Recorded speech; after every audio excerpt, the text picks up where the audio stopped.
Welcome. It's Indisputable. I'm your host, Richey. Good to be with you.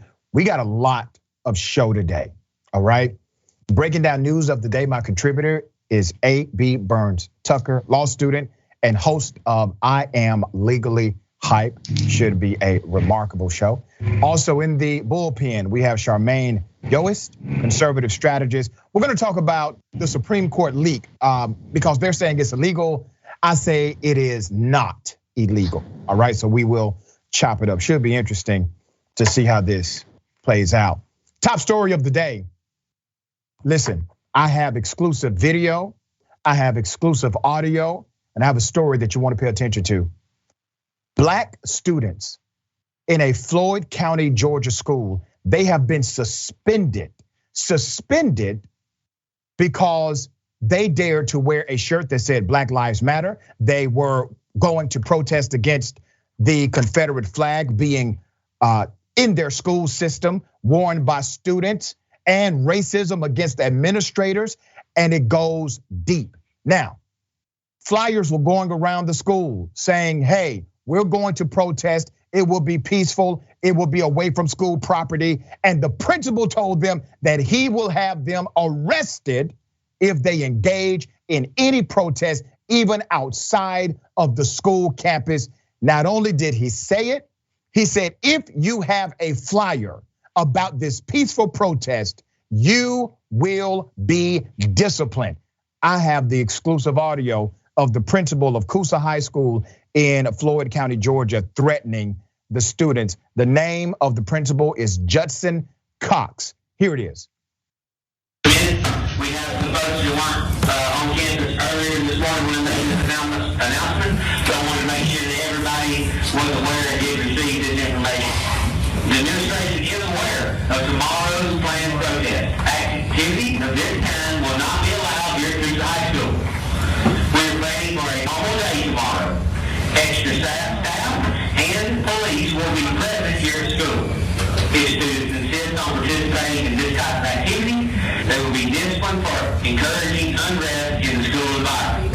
Additionally, if you are in possession of the flyers or any publicity material related to this activity, you should bring those down to Ms. Platinum immediately.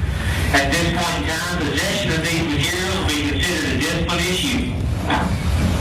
Please note that all aspects of our Floyd County student behavior policy, including dress code, will be respected and enforced. It gets even deeper than this. You just heard the school principal threaten to arrest his own students for engaging in a peaceful protest outside of school property that was scheduled to happen the day after he said that. There's more. Let's put up a picture of these students. Some of the students, they have now decided to sue that school system, and it gets deep. Let me show you what these Black students have to witness on a regular basis.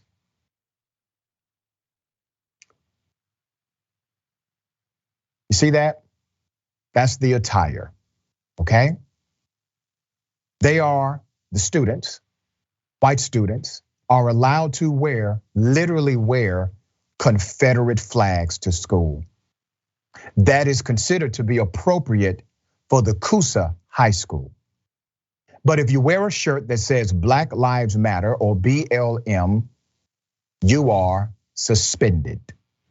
There's more background. Black students who were suspended for trying to protest Confederate flag displays at their school in Georgia have filed a federal lawsuit against their school district and its board members, accusing them of allowing an extensive pattern of racism, including overt bigotry and animosity by some white students and teachers against African American students. There's more. They also allege unfair punishment. Students are banned from wearing Black Lives Matter shirts, but Confederate flag apparel is acceptable under the school's dress code, the lawsuit says. The students, joined by their mothers as plaintiffs, already made news when their protest at Coosa High School was stifled last fall. Put up a picture of the high school. Now, this is why I want you to see the picture of the high school. The students were planning to protest across the street. off of the property. It was clear in the flyer. It was clear in the organization. And the principal, remember, the principal threatened to have them arrested for protesting even outside of school property. Now, here's why this is ironic. This school actually went viral because white students at that same school just a few months ago decided to do a reenactment of the murder of George Floyd. Once this reenactment of the murder was published on social media, the school system said, oh, we are powerless to do anything about it. While it is on social media, it did not happen in front of an administrator, and we cannot confirm that this was on our school campus, but it clearly was. So at that time, the leadership said, well, we're not able to regulate these things that are external of the school, even though it happened at the school. But then the principal threatens to arrest students for planning a peaceful protest off of school property. Now, in their lawsuit filed on Tuesday against the Floyd County School District and its board members, they allege an extensive pattern of racism, including white students reenacting the murder of George Floyd and posting it on social media, and a student who carried what appeared to be a whip and told a black student, "We used to whip you." No discipline for that student. That obviously was within the context of the code at the school. Now, you may have heard of Floyd County before. You know who represents Floyd County? Congresswoman Marjorie Taylor Greene. That gives you some context of the area you're dealing with. Let's put up a picture of the school board members that are party of the lawsuit. But look at that. Does that surprise anyone? The suit faults administrators for deliberate indifference to acts of racial animosity toward black students perpetrated by white students and teachers. Remember, it's a 1-2 combination here that creates atmosphere, as well as schools' viewpoint discrimination, as well as the school's viewpoint discrimination in its dress code and the inconsistent administration of discipline policies to the detriment of black students. There's more. Joining the students as plaintiffs are their mothers. So let me tell you this. Lakeisha Turner, Jessica Murray, those are two mothers you have to pay attention to in this story. Miss Murray was pulled over by a police officer after picking up the suspended children and detained by the police until school officials presented her with a letter threatening criminal trespass charges if she was found again on school grounds. Their authority obviously goes beyond the school system. I'm talking about the good old boy network here that we are exposing. We're about to break every single one of you up. You see, exposure is a great disinfectant to corruption. You all are on my list today. I got more. Put up his picture. Superintendent of schools. His name is Dr. Glenn White, okay? Joining the students, obviously, are the mothers, the students. That guy is fighting against it. Dr. Glenn White on Tuesday said the district disputes the allegations, but had been advised by lawyers to not get into specifics at this time. The Floyd County school system looks forward to presenting the facts on this situation in court. Dr. White told the Associated Press in a phone interview. Keep his picture up. The buck is supposed to stop with him, right? He is protecting the madness that permeates in that culture in that local school district. Where is Coosa High School? Let me give you an idea. Coosa High is near Rome. It is in the heart of Northwest Georgia's conservative 14th Congressional District, which is represented by Marjorie Taylor Greene. About 10% of the school's more than 800 students in grades 8 through 12 are black, state enrollment figures show. About 58% are white, while 26% are Hispanic, and the remainder are multicultural or another race. The man leading the charge, advocating for these students, is civil rights attorney extraordinaire Harry Daniels. Let's put up the picture of Attorney Daniels. There's Attorney Daniels next to Benjamin Crump on another case. I was able to speak with Attorney Daniels earlier today, and it is clear that not only did this happen, but there's so much more that will become part of the official record within the next 2 weeks. The lawsuit accuses school officials of creating an atmosphere where certain viewpoints, including white nationalism and white supremacy, are permitted. When a group of students sought to protest the ability of their classmates to wear the Confederate flag on campus, the principal threatened student Desiree Turner that she could be jailed for instigating a riot, the lawsuit says. The principal also announced over the intercom that any student protesting or even possessing a flyer announcing the protest would be disciplined. You heard that statement right here. You heard it in his own words. Some more insight I received from Attorney Daniels earlier today is that initially the black students were suspended for 5 days, and their white allies that supported them in this planned protest, they were suspended for 1. Parents, white parents, made an issue about the inequity of treatment, and the school decided to amend it to a 1-day in-school suspension for the black students after white parents spoke up. This is racial bullying. This will not be tolerated on our watch. We will stay with this story until there's a resignation of the principal, the superintendent to start. AB, what are your thoughts on this story?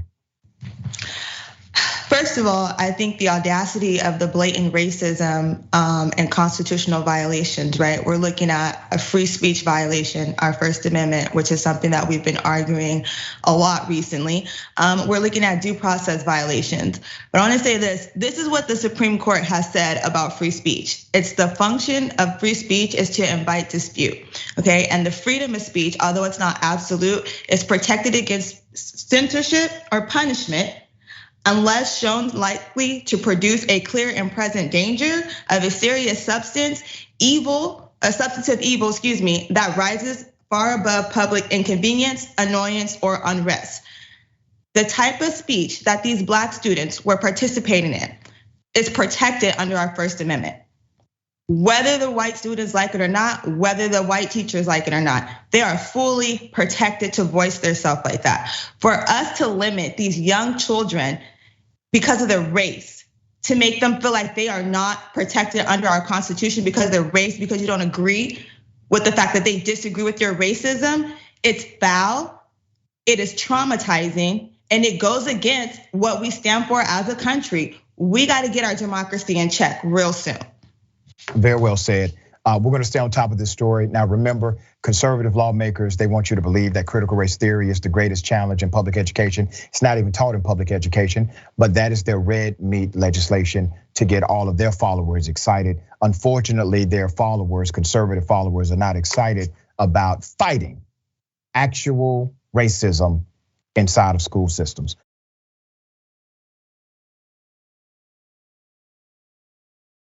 It has happened. So Congressman Madison Cawthorn is no more. He loses his primary, he's out of there, he's gone. Madison Cawthorn, the youngest member of the US Congress, he was anti-black people, anti-LGBTQ community. He was pro-Donald Trump. That's basically all you need to know. He decided to commit the unbelievable sin of actually snitching on other Republicans and exposing their orgies and cocaine parties. That's what did him in. Let me give you some background here. Cawthorn lost his bid for re-election. Let's put up his picture to this guy, all right? Falling to State Senator Chuck Edwards in the GOP primary in the 11th Congressional District. 7 challengers had stepped up to challenge Cawthorn in this deeply red district. He called Edwards to concede Tuesday night, all right? So let's go over this brief but very interesting career of Cawthorn. Cawthorn has twice been stopped trying to bring a gun onto a plane. One of us would have been in prison. He was able to avoid even arrest. He claimed his colleagues take cocaine and hold orgies. That's what did it. Which means, by the way, that his colleagues do use cocaine and have orgies. He suggested House Speaker Nancy Pelosi is an alcoholic, even though she doesn't drink. He might be caught up in an insider trading scheme, and a GOP senator from his own state has called for an investigation into him. He has called the Ukrainian President Zelensky a thug. Multiple women have accused him of sexual harassment. It goes on. January 6th, let's go to that. His involvement, a group of Cawthorn's constituents challenged his eligibility to be on the ballot, arguing that he should not be allowed to run because they say the congressman advocated for political violence both before and after January 6, 2021, and that the actions of Cawthorn and others led directly, intentionally, and foreseeably to the insurrectionist violent assault on the Capitol. They were correct. Not to mention the unflattering photos and videos. Let's put up a screenshot of some of those. Take it down memory lane here, all right? This happened after he exposed Republican members of Congress for their cocaine use and sexual orgies, all right? There it is. Despite a last-minute endorsement from Trump, he still lost. In recent weeks, Cawthorn faced an onslaught of unflattering opposition and questions about his mental stability. Republican leaders in the state, including Senator Tom Tillis, who backed Edwards, worked to unseat him. Last year, Cawthorn angered Tillis when he called the senator a terrible campaigner and a complete rhino, Republican in name only, at a Republican meeting in the state. Congressman Cawthorn also briefly talked about switching districts, pushing aside and disparaging Tim Moore, the state House Speaker and presumed front runner. Definition of flash in the pan. All right, Cawthorn was dangerous, but the guy who is going to replace him, he's dangerous too. His policies are completely antithetical to progress. He's a ridiculous individual as well. All right, they're just trading pieces at this point. Same play, different person. All right, AB, thoughts here? Yeah, at this point, I feel like the GOP just needs their own reality show on the Zeus network because it's just tacky, unorganized, and a complete mess. This is why we have to fight for voting rights. This is why we need to fight and make sure all these gerrymandering laws and stuff that are trying to push us out of these districts don't pass, because this is what we're stuck with leadership. He was 26 years old, clearly didn't know what he was doing. Very immature. It was a lot of stuff about him before he even ran for his position that people should have been concerned about. But this is a rhetoric that has been skewed now. And this is what happens when we don't have a better standard for who should be in Congress and who should be in leadership. Like, we need to do better background checks on the leadership. Yeah, this is what happens when the electorate has been conditioned to consume. So because of commercialization, there's this consumerism connected to politics now. So now instead of being a thoughtful voter, instead of being a thoughtful citizen, they want you to be a thoughtless consumer. And as long as the brand is smoking, if the brand is hot, people are going to consume or vote for that brand, especially in the Republican Party. But this also permeates in left-leaning politics as well. And it takes intentional effort, like what we're doing here, to expose it and to be thoughtful about the analysis, narrative, and conversation.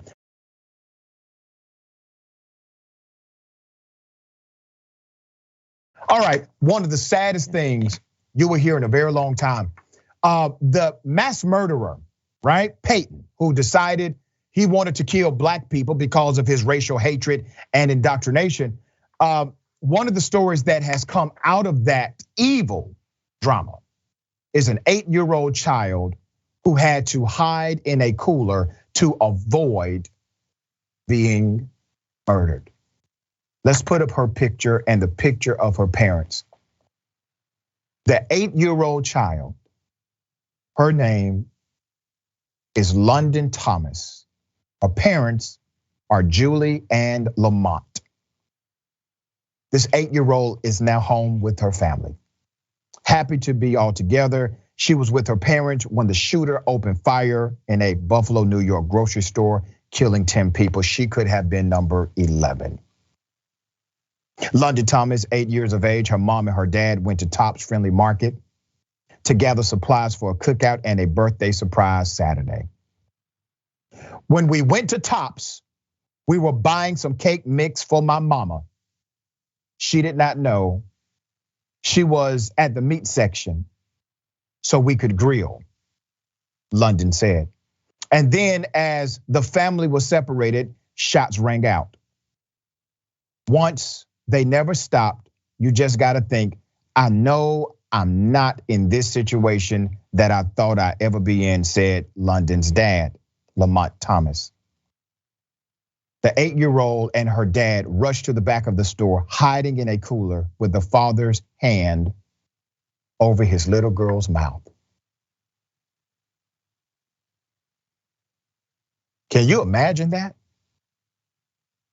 Can you imagine a mass murderer in a grocery store? You're there with your child to buy ingredients for a surprise party.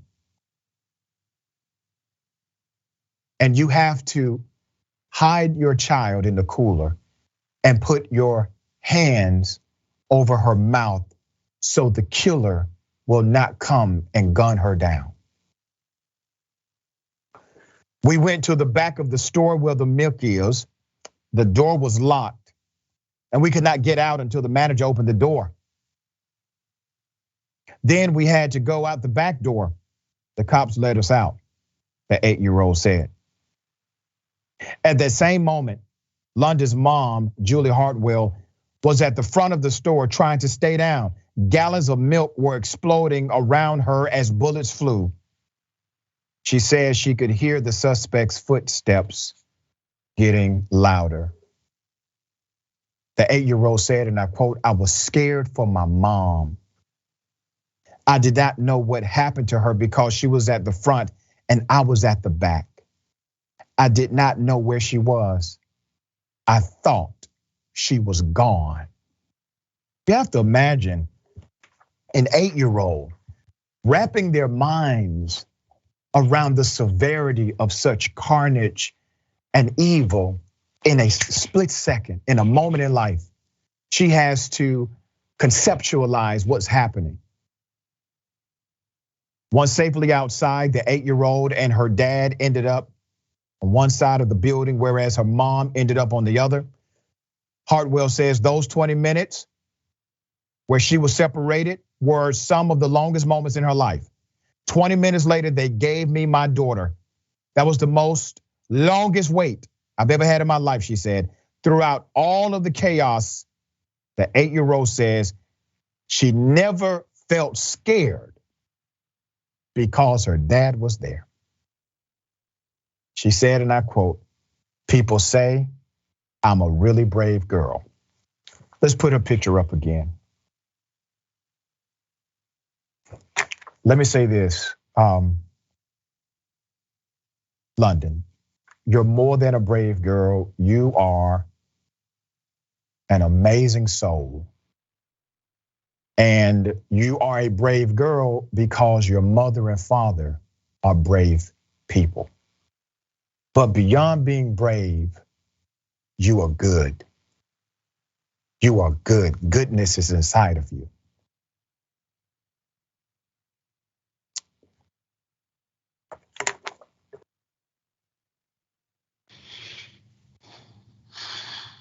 And I know you're good because when your life was in danger, all you could think about was the safety of somebody else. Amy, what are your thoughts?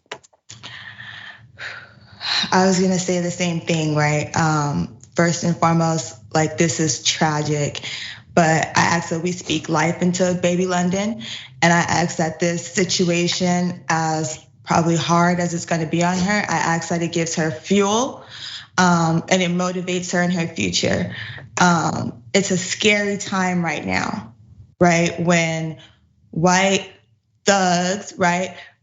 Predators, terrorists come into our neighborhoods bothering us. We not even bothering y'all bothering us for something that you've made up in your mind about what's going on in your own community and put us in these type of situations. as a mother, I can only imagine the fear of being a mother and being separated from my child at a time where I don't even know if I'm safe. I don't know what's going on. I don't even know why I'm being targeted at this point. We are in a dangerous state, and it's unfortunate that our Black children have to go through this much trauma in 2022. Yeah, and this is why we fight so hard against racism. This is why we fight hard against those that are apologists for racist ideology in this country, because literally they are creating atmospheres that lead to the death of good, decent, honorable men, women, and children. We got more on the other side. It's indisputable. Stick and stay.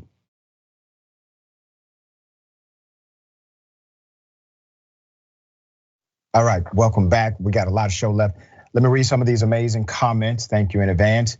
Before I get to the comments, I got to remind everyone, if you enjoy Indisputable podcast, all right, podcast only on Facebook, I need you to make the switch to Apple, Spotify, or somewhere. All right, you got to get the hell up out of Facebook. If you listen to the show on Facebook podcast, you got to go. All right, okay. Not our fault, it's Facebook's fault. Facebook announced that it will deactivate their podcast feature. All right, so about 24% of people that consume our podcast, they consume it by way of the Facebook podcast feature. We don't want you to miss any new episode of Indisputable. So make sure you make that switch, all right? Make it happen. All right. Mickey C, the Silverhead Dragon says, teaching our actual racial history is banned. Yet those kids had no problem knowing about whites whipping Black human beings and felt there was nothing wrong with reminding the Black kids that they are inferior, not even human. Yet one more example of the desperate need for teaching history. There you go. And teaching it in what's called moral context, all right? I Am Sock says they're going to cry CRT so much when they can no longer bring Confederate flags to school. Oh, that's funny. I Am Sock also says he's no longer a Cawthorn in our side. Get it? All right, YouTube super chat. Trudy Lawrence, let the Trumplicans turn on each other. I already got the popcorn and tea. Yep, Kevin Bard. I want a Dr. Richey shirt that says, you're on my list. I already got my double dose. All right, good. See, look, you put it in the atmosphere. I think somebody put double dose in the atmosphere. That's why you got one of those, all right? Okay. Twitch, Gal471.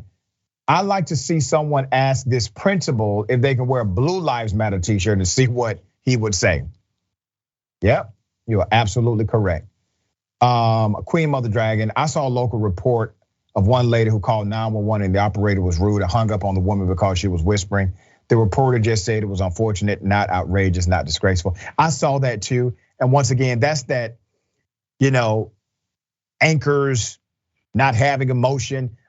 Listen, I don't get down like that, obviously. This person was in a crisis, whispering to remain anonymous, basically. So the killer did not track her. And now one hung up on her. That deserves an investigation. Okay, ladies and gentlemen, I wish you Karen would. You want to call the police on them for having a barbecue on a Sunday. I feel free! Back off! I'm going to tell them there's an African-American man threatening my life. Edward, get out and come! I'm a woman! I did it! Shut the You! Everyone wants that you get out! Smell Get up! Touch me so that I can have you arrested! Someone that took your husband cussed at me! Someone cussed at me! Stupid husband! It's fine. You! Get out! Get out! Go ahead, touch my arm so I can knock you Leave me alone! miserable. You parked in a non-parking spot. You cut me off down there. You!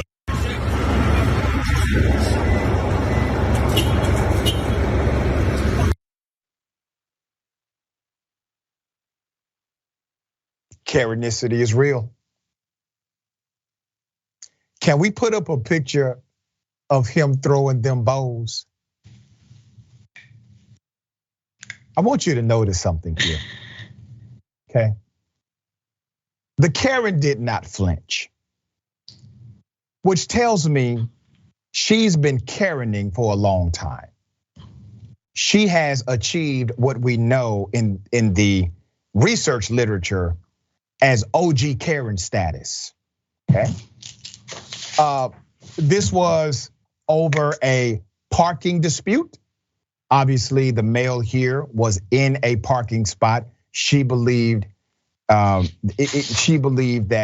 he needed this kind of tough talk, but also am appreciative of the what seemed to be wife of the male who came, with the bows. She got involved as well. Now, is it possible that this is Karen on Karen crime? Yes, that is possible. It is possible that both sides of this may have some Karenicity going on here. All right, we're still reviewing the case. It's currently under investigation. All right, AB, what are your thoughts here? Throw them both. Throw them both. I like it. But he was down for his mama though. But I felt that. I felt the energy because she was super out of pocket, and you can't just be talking to people's mamas like that ever. Wow. Yeah. All right. Okay.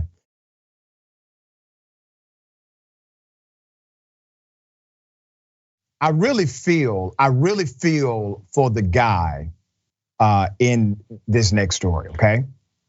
So a neighbor who's off duty, who's a cop off duty, gets his black neighbor arrested by the police. Here's some of that video. Don't make me come in that house. I will come in that house. I will come in that house. Get out here now. Do it now. Do it now.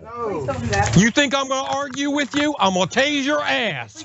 Now come out here and talk to me, God damn it. Sit your ass down. Why you yelling? Stop yelling at me first. Because you're taking off from me. No, you start yelling at me. I said come here, you said no. Sit your ass down, do it now. Pull your ID out. Pull your ID out. Can I get a second? I'll give you 2 seconds. I didn't do nothing. All I came here to do was to talk to you. Now, That's how you talk to people? That's all you came there to do was to have a conversation? Well, that is a rude and violent and aggressive way to do so, officer. Not friendly. Let me give you background to this insanity. Let's put up a picture of the black male who had to endure this extremely troubling situation. His name is Cardin Marquez Lachlan. Per the report, he worked for Orange Grove and was dropping off a client with developmental challenges when the family's dog got loose, all right? So keep in mind now, okay? He works for a company. He's dropping off a client that has developmental challenges. The family's dog got loose. That's what happened, all right? Mr. Lachlan ended up chasing the dog down. Good guy. He's chasing the dog down onto off-duty police officer Andrew Carter's property. Now remember, this is not his dog. He's trying to help the family. He's a good guy. He runs after the dog. Let me get him. I got him. The dog ends up going onto a property. He runs into the property trying to save the dog. That property happened to be a cop. Put up the picture of the cop. All right. He goes into Officer Carter's property. An exchange between the two men followed, leading Officer Carter to call the police on the black male who's simply trying to save the dog. Okay. Let's keep his picture up. According to the body camera video provided by Lachlan's attorney, both Lachlan and Carter accused each other of making threats. Lachlan admitted to threatening Carter only because Carter threatened him first. I truly believe that. Carter has denied it. This is the first 45 seconds. We just saw the first 45 seconds. That's what you reviewed of the responding officer who was called to the scene. While the officer, whose name is Sam Roy Thatcher, was hostile to Lachlan, he later asked Carter which charge he thinks fit what happened here. He said, "I'll do whatever you want done. You're the Vic." All right, keep in mind now, you got a 1-2 corruption combination. Black man does nothing illegal. He has done no crime, committed no criminal offense. Cop calls his buddies. "Well, I got something for you." He calls 911. Cop gets there, the other cop gets there, basically calls him everything but boy, and then says to the off-duty officer, "You tell me what you want me to do with him. You're the victim." Victim of what? There's more. Carter responded by saying he'd like to prosecute for aggravated assault, something that didn't even happen, which is exactly what Mr. Lachlan was arrested and charged for. Never happened. Now Lachlan's attorney is trying to get the charges dropped. This is what he said to Channel 9 reporters. Lachlan's attorney tell us he believes East Ridge Police's response was uncalled for, and he questions why body camera video would not start immediately. In response to this, the East Ridge Police Chief said he would not comment on the situation until he decides if there should be an internal investigation. Really? So he doesn't have enough evidence to realize there needs to be an internal investigation. Due to the arrest of this young black male, he no longer has his job at Orange Grove. He has been let go, okay? So I wanna highlight something here, because it's not just bias in the criminal justice system. Bias, racism, bigotry in the criminal justice system unfairly targets black men in particular. It creates a ripple effect in the socioeconomic ecosystem of that individual. Now, because of this bias targeted at him, he no longer has his job. Because he no longer has his job, he's no longer able to support himself nor his family. Because he's no longer able to support himself or his family, those that depend on him will have less options in the world. And those less options will equate to what we know as a diminished outcome. You see how this works? There's a cause and effect relationship to one incident, one day in the life of one man that impacts many because of bias, racism, and corruption. That's why we fight. AB, thoughts here? Yeah, so my first issue was when the cop was like, "Don't make me come in there. You can't come up in here without probable cause or reasonable suspicion." And even then it's limited, so you wasn't coming up in here. Let's start there. The other thing is you have a police officer who called the police. Why didn't you do your job? Maybe you could have served and helped him get his dog. Exactly. That would have been a better solution to this problem. It's just sickening where we're at. I feel so bad for that young man. This is very triggering and traumatizing. And we just gotta do better, because our police stay out here wilding out. They acting like gangbangers and not police officers. Right, and listen, I need corporations, I need employers to do better too. Stop firing people just because there's a police report. You don't need more evidence than just watching Indisputable to see the police will lie. So let's start there, all right? Let's start with that very simple premise. If this person has been a good worker, if they have a credible defense, if you're able to sit down and understand, hey, this is what happened, do it. But to keep firing people because of a police report, that's what they want. They know that he'll never get convicted by a jury, nor will he have some kind of penalty beyond that night in jail or the fine or the bond he had to pay to get out of jail. They know this, right? They're depending on you to fire him. They're depending on you as a society and as a corporation to shun him. That's what they're depending on. They know he will likely never be convicted, but he may be convicted in the court of public opinion with you all right? So I need you to stand up too. I'm talking to corporate America. We got more on the other side. It's Indisputable, stick and stay.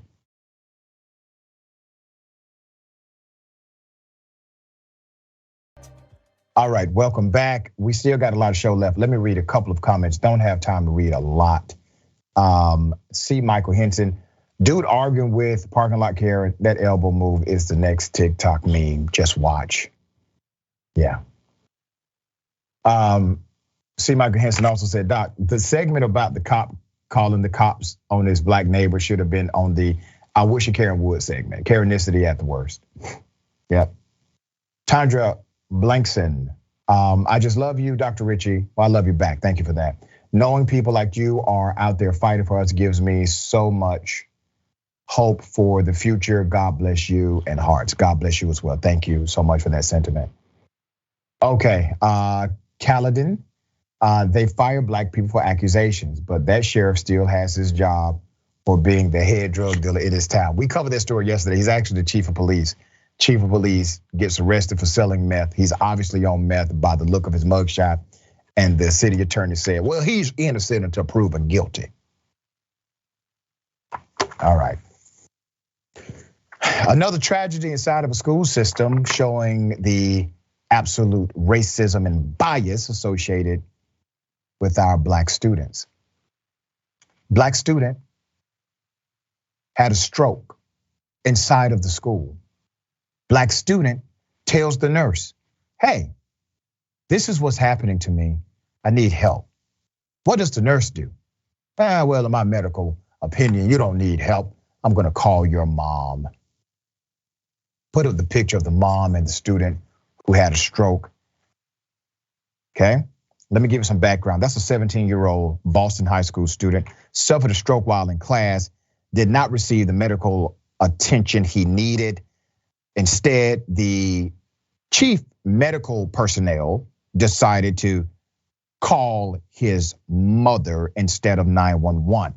His name is DeAndre Hicks, a junior at Henderson Inclusion Upper School in Dorchester. That's his mother, Alicia, all right? After telling his school nurse he felt weak, shaky, and numb, she called his mother, Ms. Hicks, to pick him up from the school, ignoring the signs, ignoring them completely, suggesting the child was having a stroke and the mother's request to get more immediate assistance to her child. So literally, you have a nurse who's so engaged in this either hyper aggression bias or implicit bias. It doesn't matter which one. And I say this often, it feels the same to the person on the other side of it, right? What this person still received no care. The mother said, listen, can we do something quick? It's gonna take me a minute to get there. Can we provide some help faster? No. We just need to get here as soon as you can, all right? While the 17-year-old child is having a stroke at the school. She recalled the nurse telling her, he's going to die if he's stroking. They're taking too long to dial 911. That's what the mother said. Sounds more astute than a medical professional. Put up the mother and the 17-year-old child again, DeAndre. Okay, remember, this is a student. This student depends on adult administrators to do their jobs, especially those in the medical profession. As I've said before, when you work in those school systems, your number one job, your first obligation is to the safety of the student. Your second is in the academic development, and third is the social development, which includes morality, ethics, etc. His mother argues the school's top medical professionals should have considered first responders who would have gotten to the boy first, noting her proximity to the school and inability to move fast because she is confined to a wheelchair. Okay, the school was aware of this. This is how the nurse responded. The nurse told the mom, well, in my medical evaluation, it doesn't look like he needs an ambulance. Somebody should come and pick him up. Eventually, the school did call 911. They arrived damn near 45 minutes later after the initial call to the mother. So you're talking about maybe an hour plus of time this kid is having a stroke and suffering, okay? Once an ambulance showed up, now there's more. The young man was taken to Tufts Medical Center, where he was diagnosed as having a stroke. The doctors stopped the stroke using medication, but had to hospitalize the 17-year-old for 2 days, okay? The family actually has a history of strokes. She doesn't understand how the nurse did not recognize the very obvious symptoms of a stroke. Let me show you the superintendent. Put up the picture of the superintendent. That's the superintendent. Her name is Brenda Casillas, who has since reached out to the mother and apologized. All right, so she said, I'm so sorry that we have a culture of bias in our system. Apparently the school released a statement to parents about the paramedics coming to the campus, but instead of referencing DeAndre's stroke, the 17-year-old, they said that the ambulance were called to support a student having a diabetic episode. They lied.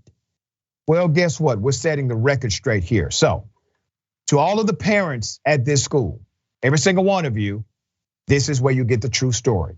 The letter you got was a lie. The young man was not having a diabetic episode. He was having a stroke. And that school nurse that your children depend on, that you depend on, her actions could have led to the death of DeAndre. The mother believes that race played a part into this. I agree with the mother. Her thoughts about race and medical care are in line with a recent study put out by the American Bar Association about implicit bias and racial disparities in healthcare. They claim Black people simply are not receiving the same quality of healthcare that their white counterparts receive. Her son is evidence of this, all right? This is being investigated at this point. There's no word about the family filing a civil rights lawsuit. I do hope they will file a civil rights lawsuit. We expose these stories, number one, for the sake of truth, clarity.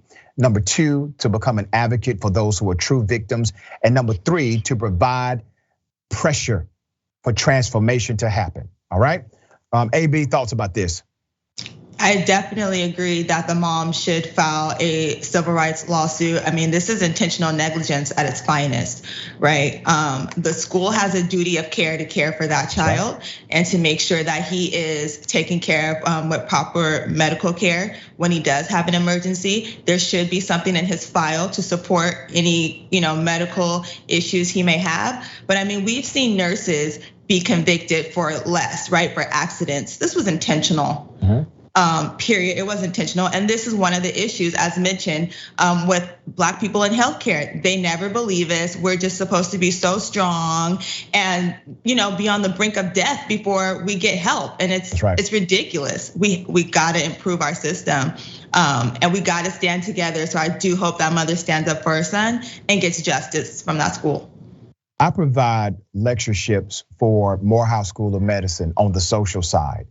And we had data that came out roughly 4, maybe 5 years ago that was conclusive.